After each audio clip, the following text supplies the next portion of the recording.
Hi friends!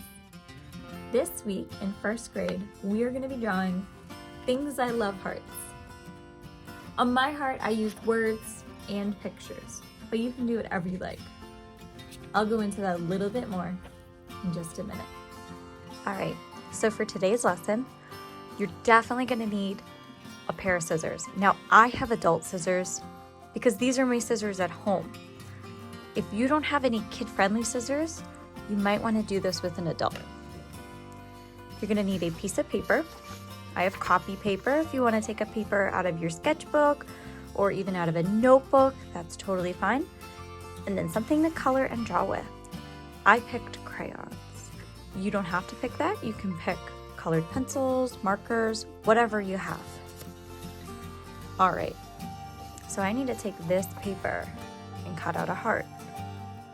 One thing I know about hearts is they are symmetrical, or they're the same on both sides. So I'm actually going to take my paper and we're going to fold it in half.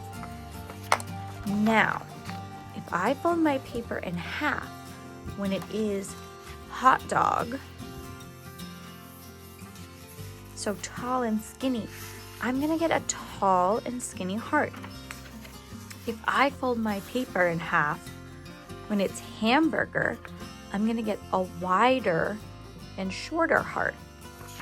You can do whatever you would like. So I think I'm going to go with hamburger.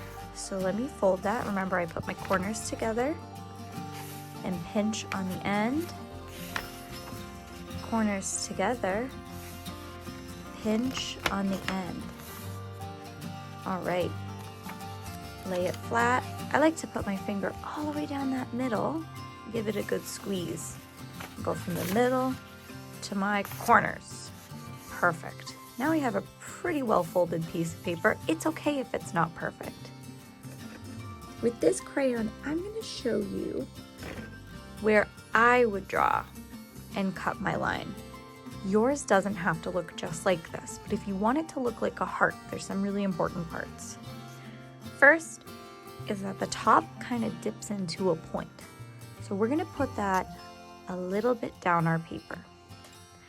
The next is that hearts have big round tops. So let's put a point up a little higher in the middle of our paper.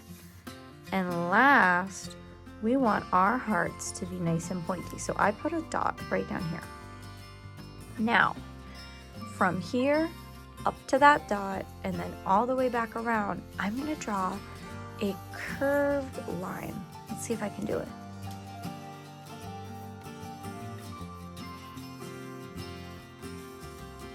All right, so my line goes from right here, up a little bit, around and back down. See how it gets skinnier down here?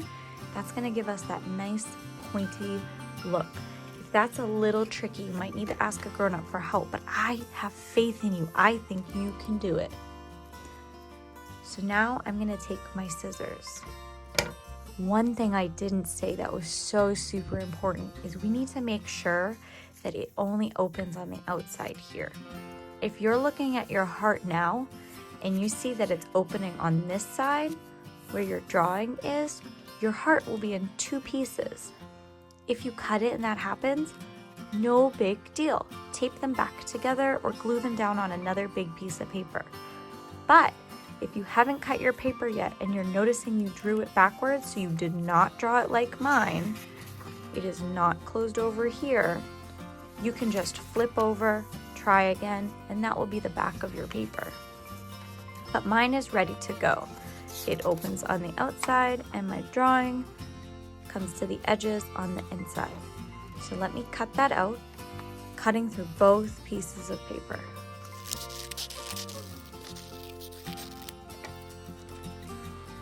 Now when we open up this heart, oh, very nice. We have the positive shape of a heart. Now this piece right here, if we open this up, this is the negative shape of a heart. So you see how there's no heart in the middle? That means it's negative. We're going to decorate the positive piece. I'm gonna fill my heart with all the things I love using words and pictures. I encourage you to do the same, but you can decorate your heart whatever way you'd like.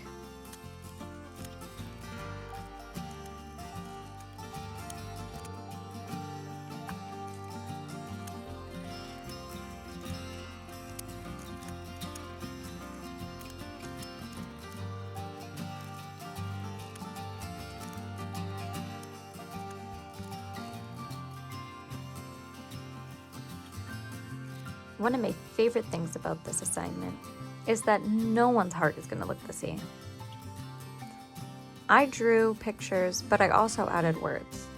You can do either or both. If you have some favorite colors and you want to color your heart all the colors you love, absolutely go for that.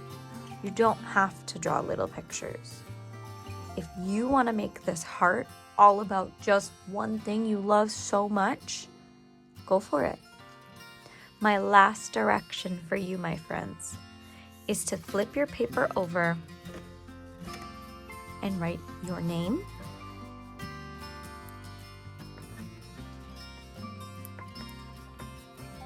in the year 2020.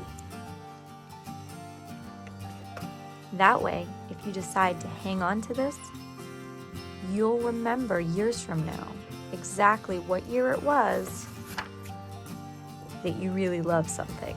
I really like bees, so I put that on my heart. Maybe later I'll find a different favorite bug.